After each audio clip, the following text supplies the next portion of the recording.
They are known as the pride of the Southland Marching Band. That's right, I'm talking about UT's band. They are an extremely talented group of musicians. The band just got back from Alabama, but today they are back practicing for this weekend's game in Kentucky. Meteorologist Cassie Knoll is live on UT's campus. And Cassie, you have the director there with you, it looks like. I got the main man here with me, the most important guy, the VIP.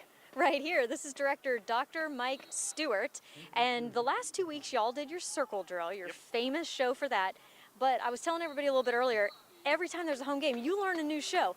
Let's talk about the process of what's going on behind us today. Sure. Well, these shows are actually planned out way back in the spring, around February, March. We plan these shows out, and you know, the show that we're learning now is actually our 5th show out of 7. So what they do is they get a set of charts and music every single week that they have to go through and mark all of their spots in each chart, and then their instructions as well. We come out here and we just go chart by chart by chart and set them so that they get used to their paths, where they go, the forms, all of that. And then eventually later on this afternoon, we'll start to incorporate the music into it. And before long, they're marching and playing the whole show. Holy moly, that is such an amazing process. How long are one of these shows? It depends on the amount of time that we have. So it could vary anywhere from about 15 to say 30 charts.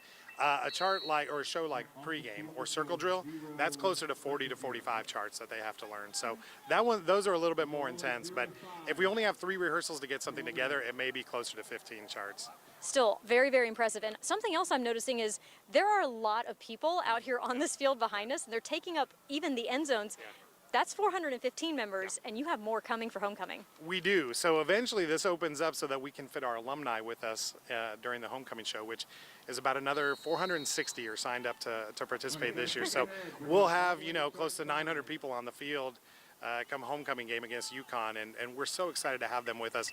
You know, this band's one of the oldest bands in the country, and they mean everything to our history and to us moving forward. So I love the fact that we can share a field at homecoming and get to celebrate our alumni that are back in town.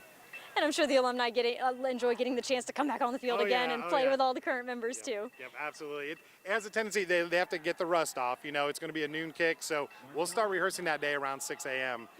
So that we have to teach them. They only have 1 rehearsal to get their portion of the show on. And we have about a 1-hour rehearsal on game day.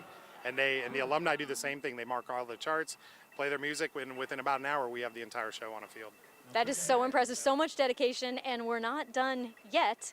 Coming up a little bit later in 10 About Town, we're going to drop a hint or tell you about what the homecoming show will actually be themed with. So I'll tell you more about that coming up in a bit. I'll send it back to you in the studio. We are looking forward to it. Cassie, you are in your element. Thank you.